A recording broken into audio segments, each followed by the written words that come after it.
મારી જોગણીના રામ છે, મારી હરસિદ્ધિના રામ છે, મારી સધીના રામ છે. સદાય સુખી થાય એવા આશીર્વાદ આજે કઈક સાંભળીને જાવ ને મેલડીના એવા આશીર્વાદ. નાનામાંથી નાની ભૂલ યાદ કરાવીશ, મોટામાંથી મોટા ગુના તમને યાદ કરાવીશ.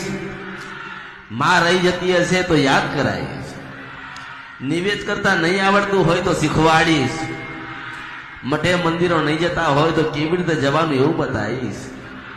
આપણી માં શું કહેવા માંગે છે એવું કઈ સંભળાવીશ.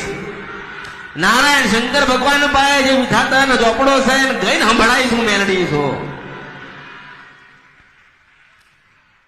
ધીરજ, મોટા મોટી ધીરજ.